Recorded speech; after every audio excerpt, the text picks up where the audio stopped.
Dear professors, welcome to my Capstone research project presentation. Name of my project is the effect of vestibule training on employee retention compared to on-the-job training in automotive subsupplier industry. Now, what is this research about? This research will compare on-the-job training and vestibule training under three important topics: productivity and cost of poor quality, employee retention, and employee satisfaction. Now, the hypothesis of this research is that the vestibule training conducted in a separate facility with dedicated trainers, they get more attention, more one-on-one time with the trainer, and answers for all the questions. The new hires tend to leave less or not to leave at all, with higher productivity and lower cost of poor quality, and will have higher job satisfaction compared to the new hires trained on the job within the production environment. Now, why vestibule training versus on-the-job training? Currently, the most wide used training methodology is on-the-job training. The operators, new hires are being trained on the floor during production, so the training and production are happening at the same time, and the companies do not have to pay the new hires for days which are getting trained, also which are not making any production. Now, vestibule training is frequently used to prepare individuals for occupations that require some level of competence. Now, a few days or a few weeks, but the training facility is very similar to the production environment. But however, on the job training, the trainer is the production leader who already has work responsibilities, his own action items to complete for his own work, and they can just train the new hires whenever they have free time. As the training is on the job, the trainer may miss to explain the steps theoretically. From time to time, the new hires might not get the correct answers or any answers at all to their own questions. And further research shows that training is a fundamental and effectual instrument in successful accomplishment of the firm's goals and objectives, resulting in higher productivity by minimizing errors via training. So when I train my people better, they will yield to a higher productivity and they will yield to less errors. Now, from productivity point of view, companies' financial KPIs will improve as a result of vestibule training, since it will promote employee involvement. Now, please keep this promote employee involvement phrase in your mind. We will come to that later. Which will lead to fewer production errors and higher output, also freeing up resources for other improvement initiatives. And due to availability of full-time training, it is simple to transmit new skills, since the only thing that they are doing is learning, since the only thing that the supervisors or team leaders are doing or trainers are doing is teaching. There is no other task to be completed. From the employee retention perspective, employee retention is a critical issue for today's competitive firms. Yes, they are, because you hire those people, you invest on these people, you train these people. If you cannot keep them, you need to rehire, which means extra costs. You need to retrain, which means extra costs. And with the people that leaving your company, there is a loss of knowledge coming with it. Retention is beneficial to organizations' human resources strategy. It helps to have a talented and committed workforce that would reduce recruitment costs and training development costs, just like I mentioned. And employee turnover costs the corporation hundreds of thousands of dollars in additional expenses. The literature shows that the estimate is 25% of the average employee wage. So it looks that keeping the employees in the company is very profitable. And from the employee satisfaction point of view, workforces are more likely to experience job satisfaction when they are provided with well-designed training courses conducted by knowledgeable and professional trainers which is vestibule training, is targeting here only training dedicated trainers, not supervisors that training the new hires, or team leaders that training the new hires as much as they know, as much as they can. The level of interaction between the trainer and the trainee will increase, resulting in the trainee feeling more secure, motivated, and willing to work. Since there's nothing else to do, then learning for the employees and then teaching for the trainers, that's the only focus, and being given this value will increase the motivation of the employees. When employees feel they are valued by their organizations, they are motivated to do their best at work, and obligated to reciprocate through means such as modifying their behaviors and performing the tasks the way they are trained. So when I train people specifically on what they want to do in a tailor-made training program, and only focusing on training, the employees will not do the tasks the way they want to do. They will do the tasks the way they are trained to do. Now, how did my research plan looks like? Now, in the first week, I had to do the internal paperwork with the HR department, new hires. I had to be there during their orientation training to explain this research, give away the consent documentation, and explain them how this research is going to be happening for the first week and second week. Actually, as I went to the orientation training, I talked to the new hires. I explained them how this research will be conducted. I explained them and emphasized them how anonymous the data will be collected. There will be no individual performance measurement there. There will be only a comparison of two different training methodologies. So for the employees, there is no low performance or high performance individually measured. It is only focusing on the groups and on the training methodology itself, not on the performance of the individual employees. This was very clearly communicated to the participants. They are completely understand that all the data that will be gathered will be anonymously, and except the end result of the project, no other data will be shared with the company management. So in the week 3, in this second week after the orientation training, the trainees divided into 2 groups. Group A was trained with the on-the-job training. Group B was trained by vestibule training, and this 3rd week they start working on the floor. At the end of the 3rd week, we conducted the training satisfaction survey. We conducted the training satisfaction survey at the end of 1 work week, so the participants could evaluate during working how much they have learned during the training, so the result of the survey would be more accurate. For the 4th and 5th and 6th weeks, the operators did work on the floor. The productivity numbers are gathered, good part quantities and not good part quantities produced by the participants was gathered, and at the end of the 6th week, the employee satisfaction survey was conducted on the retained employees.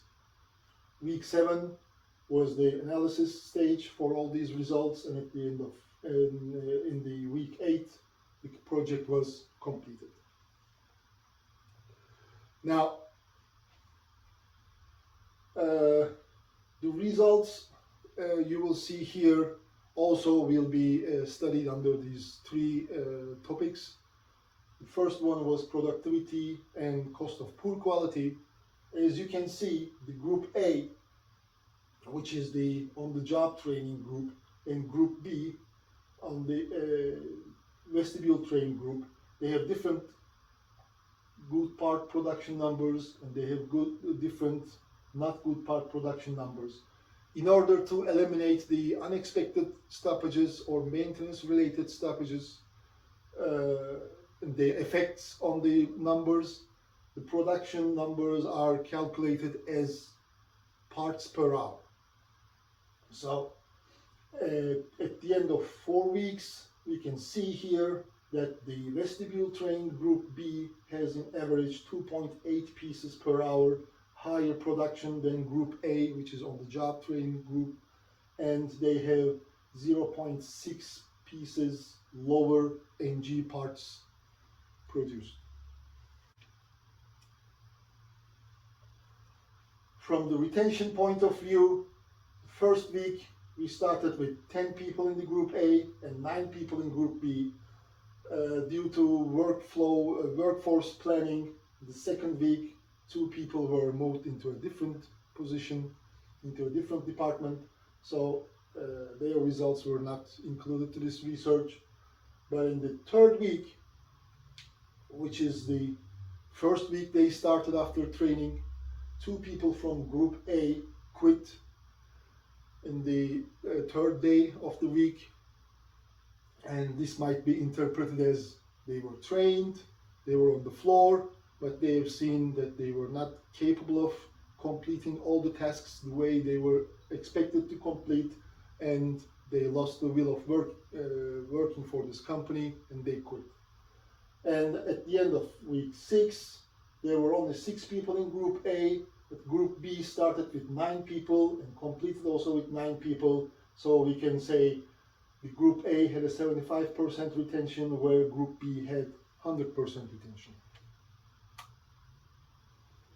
And when it comes to employee satisfaction, here are the training survey points and the job satisfaction survey results.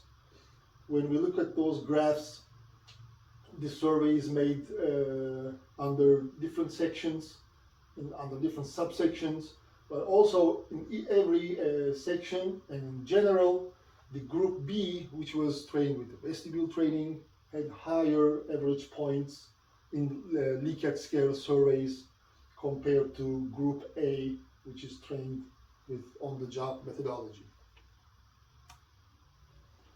Now, this table shows the open-ended questions evaluation. How did we do this?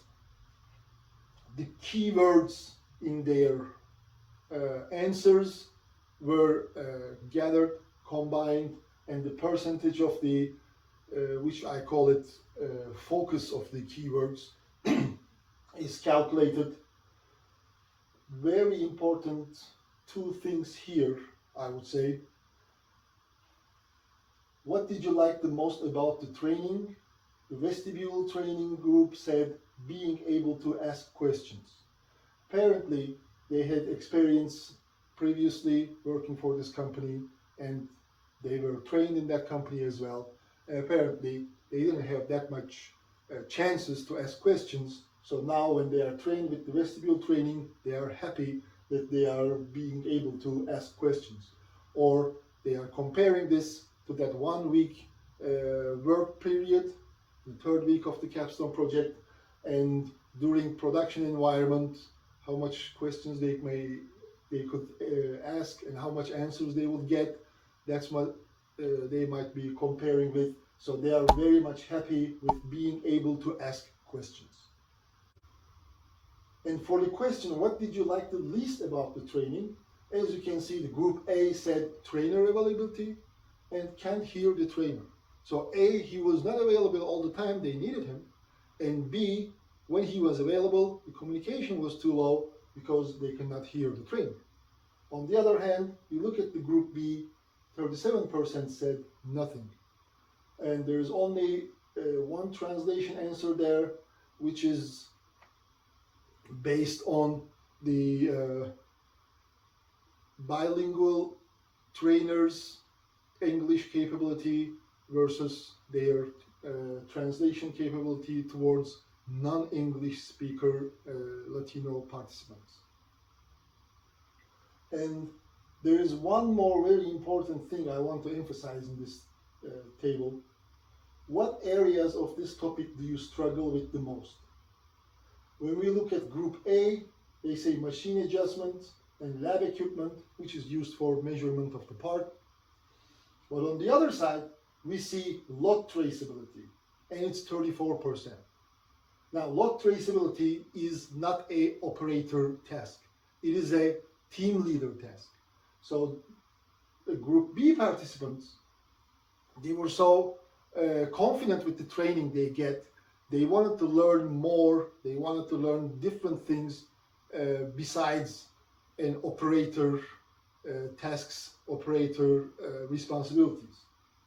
And how could the learning experience be involved? This is also a very important question, I would say.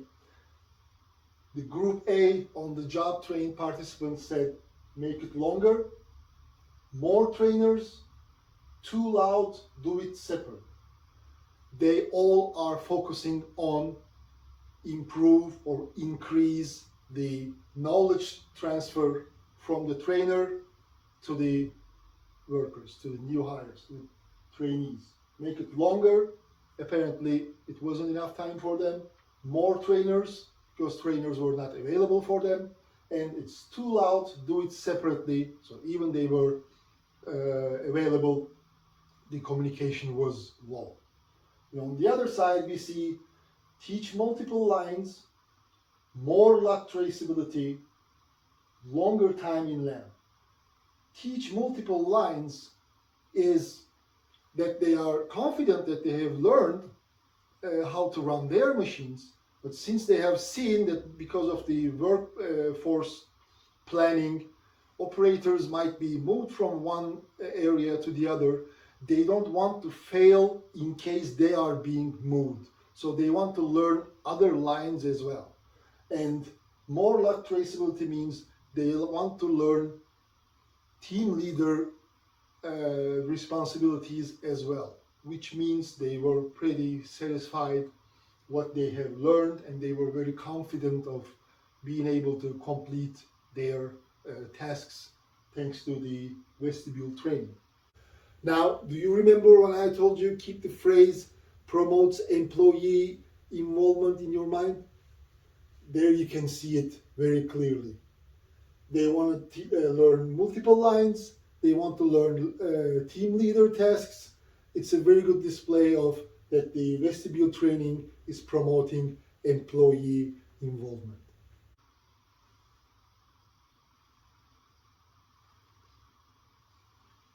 Discussion points.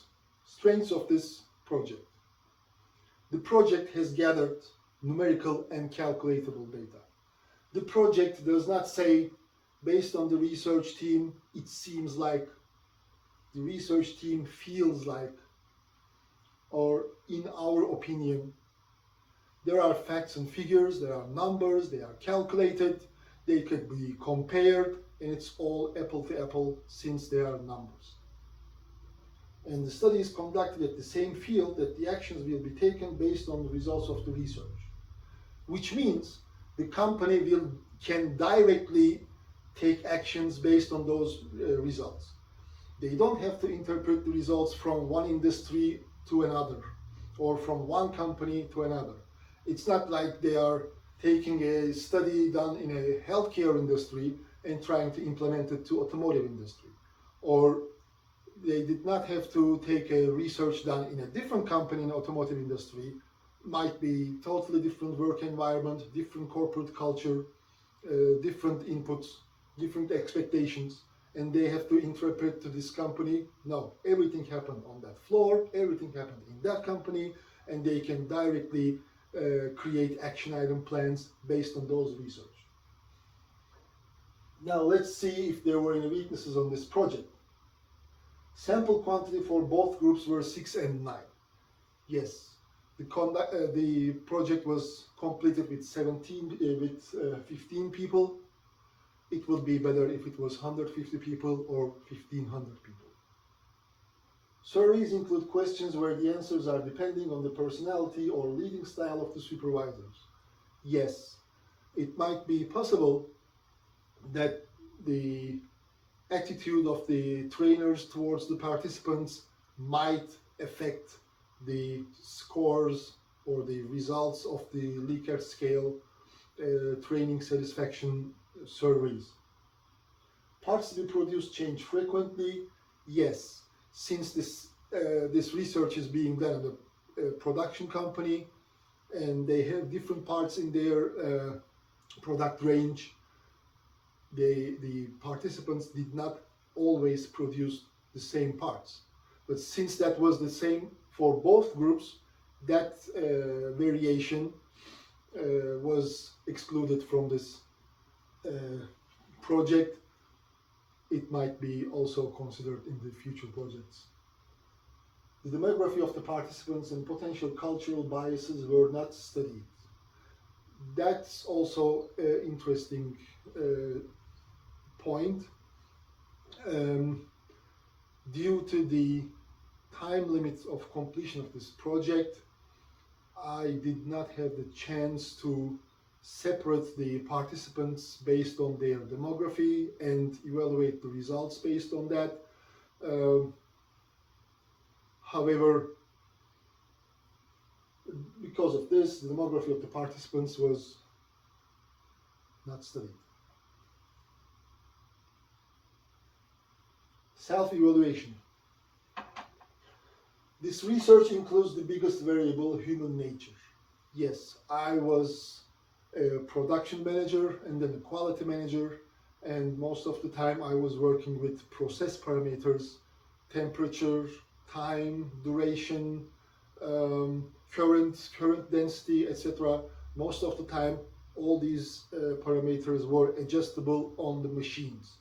But here the subjects were people, and human nature is the biggest variable that we can encounter, and that showed me, to be honest, trying to control and have a control on human-related variables as well. Interpreting qualitative data was difficult for the author, therefore the qualitative data was analyzed quantitatively. Just like I mentioned, the open-ended questions might be studied more and more. When thinking of that, when discussion on those, there might be different results that we can come to. However, A, to eliminate that, and B, trying to put a numerical value on those open-ended questions, I changed them into focus percentages and how many times those keywords used, etc. How did the supervisors felt after training? How will this project reflect the future relation between the supervisors and the author? At the end of the day, I work with all those supervisors. I have to tell them something, and they have to do it. I have to get feedback from them, and if we don't have a good communication, good relationship, that might be minimized, that might be decreased. But from my point of view, I would say, and it was also my observation during the project, the supervisors are happy to work with higher skilled employees, higher knowledge employees. Such research is conducted for the first time in the company.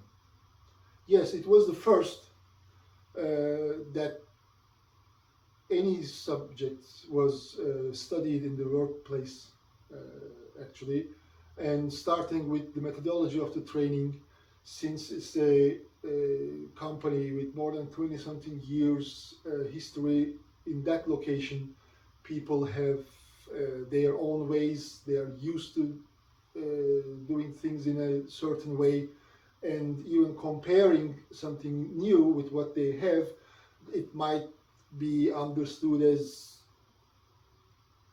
what we are doing is not good or not good enough for you. And I think it was an important milestone that we could achieve something like that in this company. The author is happy to have results that supports his hypothesis. To be honest, yes.